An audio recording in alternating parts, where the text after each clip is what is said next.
Stipendium Hungaricum scholarships.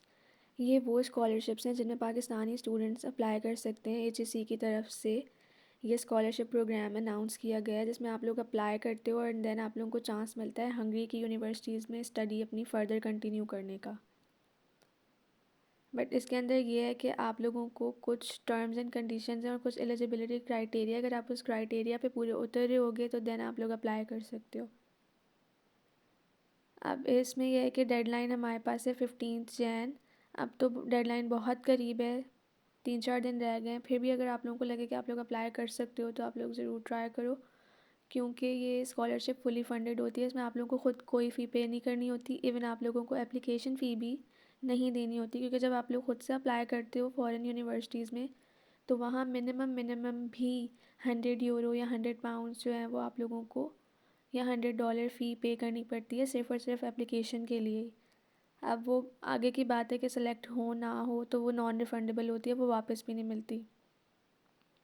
अब यहाँ इस चीज़ का आप लोगों को ख़्याल रखना है कि यहाँ जो लिखा है एचईसी अप्रूव्ड स्टडी फील्ड्स, ये क्या है कि जब आप लोगों ने अप्लाई करना है ना, तो अप्लाई करने से पहले आप लोगों ने इसको ज़रूर इस डॉक्यूमेंट को खोल के देखना है। इसमें वो सारी फील्ड्स हैं जिनमें आप लोग अप्लाई कर सकते हो, क्योंकि जब आप लोग टेम्पस फाउंडेशन स्टाइपेंडियम हंगेरिकम के पोर्टल पे जाते हो तो वहाँ पे उनकी यूनिवर्सिटीज़ आ रही होती हैं। जब आप लोग अपनी प्रायोरिटीज़ सेलेक्ट करोगे आगे तो डिफरेंट फील्ड्स आ रही होती हैं। तो अगर आप लोगों ने इनकेस बाय मिस्टेक ऐसी फील्ड सेलेक्ट कर ली जो इस डॉक्यूमेंट में नहीं है तो फिर आप लोगों की एप्लीकेशन फर्दर प्रोसीड नहीं होगी। ये चेक करने के बाद आप लोग एलिजिबिलिटी क्राइटेरिया चेक करोगे। बट एक चीज़ माइंड में रखिएगा कि आप लोग जब अप्लाई कर रहे हैं अभी, तो टाइम भले लगे लेकिन हर चीज़ देख देख के फिल करिएगा प्लीज़, क्योंकि फिर कोई छोटी सी भी मिस्टेक हो जाए ना तो वो फिर प्रॉब्लम आप लोगों के लिए बाद में हो सकती है क्रिएट। क्राइटेरिया में फिर सबसे पहले आप लोग का क्या, आप लोग देखेंगे कि आप लोगों ने अपनी एजुकेशन कंप्लीट कर ली है। अगर रिज़ल्ट आने वाला भी है, रिज़ल्ट का वेट भी कर रहे हैं, तो भी आप लोग अप्लाई कर सकते हैं। एज की इसमें लिमिट है, आप लोगों की मिनिमम एज 18 होनी चाहिए, देन आप लोग अप्लाई कर सकते हो। 18 से जो नीचे के स्टूडेंट्स हैं वो नहीं अप्लाई कर सकते। फिर जो बैचलर्स और मास्टर्स के स्टूडेंट्स हैं वो अगर अपने फ़ाइनल ईयर में हैं तो वो अप्लाई कर सकते हैं, लेकिन उनके लिए ये स्पेसिफ़िकेशन है कि उनका जो रिज़ल्ट है वो अगस्त से पहले आ जाना चाहिए और उन्होंने अपनी ट्रांसक्रिप्ट जो है वो अपलोड करनी है बिफ़ोर अगस्त। उससे ज़्यादा डिले हुआ तो फिर वो फर्दर प्रोसीड नहीं होगी एप्लीकेशन। इसी तरीके से अपना फ़र्दर जो स्पेसिफ़िकेशन है पीएचडी के स्टूडेंट्स हैं वो अपना देख लें। कुछ जो यूनिवर्सिटीज़ हैं वो मैंडेटरी करती हैं आइल्स को, लैंग्वेज को। तो अगर आप लोगों के जो कुछ प्रोग्राम्स हैं ऐसे जिनके अंदर आइल्स रिक्वायर्ड है तो आप लोगों को करना पड़ेगा, तो इस चीज़ का भी एप्लीकेशन फ़िल करते हुए ध्यान रखिएगा। ऐसे अगर आइल्स नहीं किया हुआ तो ऐसे प्रोग्राम सेलेक्ट करिएगा जिसमें आइल्स की रिक्वायरमेंट ना हो। एंड देन फिर डेडलाइन का भी ख्याल रखिएगा, बिफ़ोर डेडलाइन अप्लाई कर दिएगा। डेडलाइन के बाद अगर आप लोग सबमिट करना चाहेंगे एप्लीकेशन, भले आप लोगों ने उसे फ़िल किया हुआ हो बस सबमिट ना किया हो, तो वो फिर भी सबमिट नहीं हो पाएगी। अब ये वैसे नॉमिनेट होने के बाद की बात है, लेकिन फिर भी अगर आप लोग नॉमिनेट हो जाते हो इंशाल्लाह, तो फिर आप लोगों ने क्या करना है कि आप लोगों ने एक स्टैम्प पेपर, जिसमें कि आप लोगों ने इस बात का जो है वो एक एग्रीमेंट करना है एक तरह का कि आप लोग जो वो अपना डिसिप्लिन स्कॉलरशिप मिलने के बाद चेंज नहीं करेंगे। एंड जब आप लोगों की डिग्री कंप्लीट हो जाएगी तो आप लोग पाकिस्तान आके जितना टाइम पीरियड आप लोगों ने वहाँ पे स्टडी की है उतना टाइम आप लोग पाकिस्तान को आके सर्व करोगे। जिस तरह आप लोग अपनी यहाँ से सारी इन्फॉर्मेशन रीड कर रहे हो और देख रहे हो, उसी तरह से आप लोग जब टेम्पस पब्लिक के पोर्टल पे जाओगे तो उनकी जो भी रिक्वायरमेंट्स हैं आप लोगों को उनको बहुत ध्यान से पढ़ना है पहले, एंड देन उनकी जो भी रिक्वायरमेंट्स हैं उनको आप लोगों को प्रोवाइड करना है। सेकेंड चीज़ आप लोगों को ये माइंड में रखनी है कि अगर आप लोगों को एचईसी ने नॉमिनेट कर लिया है, डजेंट मीन कि आप लोगों की स्कॉलरशिप कंफर्म हो गई है। फुल और फाइनल डिसीजन जो है वो Tempest public foundation Stipendium Hungaricum का होगा। वो अगर आप लोगों को अगर नॉमिनेट करने के बाद वो डिसाइड करेंगे कि स्कॉलरशिप देनी है या नहीं, एंड देन उनको लगेगा तो फिर वो आपको स्कॉलरशिप अवार्ड करेंगे। एंड देन उसके बाद फिर आप लोगों का एक फ़र्दर प्रोसीजर जो है वो होगा। जिन्होंने यूसेट या हैट का टेस्ट दिया हुआ है तो वो अपना स्कोर जो है वो अपलोड कर देंगे, लेकिन जिन्होंने टेस्ट टेक नहीं किया हुआ वो स्टूडेंट्स जो हैं वो अपना यहाँ एचएससी के पोर्टल से ही रजिस्टर करके अपना यूसेट का टेस्ट देंगे जो बैचलर के प्रोग्राम्स के लिए होता है, जिसमें 100 पॉइंट्स का मतलब 100 मार्क्स का MCQs बेस्ड एग्ज़ाम होता है, जिसमें आप लोगों को MCQs बेस्ड भी होता है और कुछ ग्रामर एसेस वगैरह भी आप लोगों ने करने होते हैं, और उसमें आप लोगों को एटलीस्ट 50% मार्क्स लेने होते हैं। 50% मार्क्स आप लोग लेंगे तो आप लोग पास होंगे। अगर उससे ज़्यादा अच्छे मार्क्स लेंगे तो ये आप लोगों के लिए एक प्लस पॉइंट होगा। प्रोफेशनल डिग्री वाले स्टूडेंट्स हैं वो अप्लाई करते हुए इस चीज़ का ख्याल रखेंगे कि जिन यूनिवर्सिटीज़ में वो आगे अप्लाई करने लगे फॉर स्कॉलरशिप, क्या वो यूनिवर्सिटीज़ HSC से रिकगनाइज्ड हैं या नहीं। इस चीज़ को माइंड में रखते हुए आप लोग अप्लाई करोगे, एंड देन आप लोग के जो मेडिकल के जो स्टूडेंट्स हैं वो PMDC से कांटेक्ट करके उनकी इंस्ट्रक्शंस के साथ अपनी आगे एप्लीकेशन को प्रोसीड करेंगे।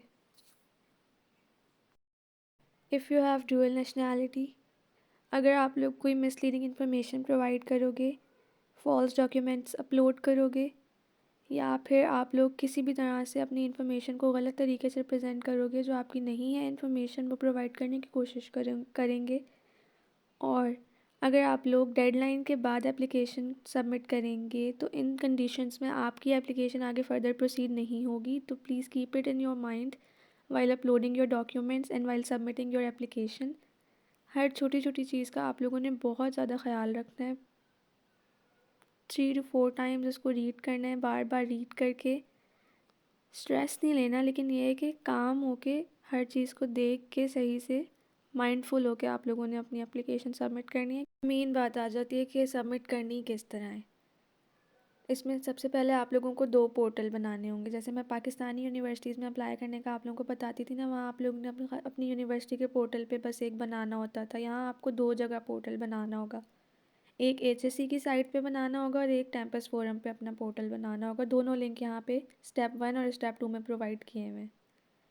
पहले स्टेप 1 में आप लोग वहाँ कैंपस फाउंडेशन के फोरम पे जाके अपना एक पोर्टल बनाएंगे। देन वहाँ पे आप लोग अपना सबसे पहले अपनी प्रायोरिटी सेलेक्ट करेंगे। 2 प्रायोरिटी सेलेक्ट करने का आप लोगों के पास ऑप्शन होगा। प्रायोरिटी प्लीज़ ट्राई करिएगा कि तकरीबन सेम सेलेक्ट करें, एंड देन आप लोग फिर वहाँ पे अपनी इन्फॉर्मेशन प्रोवाइड करेंगे, अपनी प्रोफाइल, अपना कॉन्टैक्ट देंगे, अपनी एजुकेशन प्रोवाइड करेंगे। एम्प्लॉयमेंट, अगर आप कहीं एम्प्लॉयड थे तो वो डिटेल आप प्रोवाइड करेंगे। देन आप लोगों की एक्टिविटीज़, अगर कोई जैसे फ़ोटोग्राफी है इस टाइप का, अगर आपके पास कोई डिप्लोमा वगैरह है तो वो आप लोग प्रोवाइड करेंगे। एंड देन आप लोग अपना मोटिवेशन लेटर अप्रॉक्स 2500 वर्ड्स का टाइप करोगे वहाँ पे। एंड देन उसके बाद आप लोग फिर अपनी जो है वो रेजिडेंसीज़, अगर आप लोग कहीं अब्रॉड रह के आ चुके हो पहले 1 मंथ से या उससे ज़्यादा, तो आप लोग वो अपनी डिटेल प्रोवाइड करोगे। वो डिटेल प्रोवाइड करने के बाद आप लोग अपने डॉक्यूमेंट्स अपलोड करोगे। डॉक्यूमेंट्स में आप लोग क्या अपलोड करोगे? इंटर की ट्रांसक्रिप्ट, इंटर की मार्कशीट और लैंग्वेज प्रोफिशेंसी, और इसके अलावा पासपोर्ट, CNIC, ये जो मेन डॉक्यूमेंट्स होते हैं ये आप लोग अपलोड करोगे। ये डॉक्यूमेंट्स अपलोड करने के बाद आप लोग जो हो अदर इन्फॉर्मेशन में कुछ उन्होंने इन्फॉर्मेशन आप लोगों से ली होगी, वो इन्फॉर्मेशन आप लोग प्रोवाइड करोगे। एंड देन इतना सिंपल प्रोसीजर है। इसके बाद आप लोग सिंपली सबमिट पे क्लिक करोगे और आप लोगों की एप्लीकेशन वहाँ एक पोर्टल पे सबमिट हो जाएगी। देन सेकंड स्टेप में आप लोग HSC के पोर्टल पे आओगे और वहाँ पे अपना पोर्टल बनाएंगे सबसे पहले। फिर पोर्टल बनाने के बाद सिंपली HSC के पोर्टल पे जो आप लोगों ने 2 प्रायोरिटी सेलेक्ट की थी वो आप लोग बताओगे। वहाँ पे HSC के पोर्टल पे भी अपनी जो है वो education detail, employment detail, contact वगैरह हर चीज़ प्रोवाइड करोगे। एग्जैक्टली सेम जो आपने उस पोर्टल पे डाली थी। सेम क्या मतलब, अपनी ऑथेंटिक इन्फॉर्मेशन आप लोगों ने प्रोवाइड करनी है।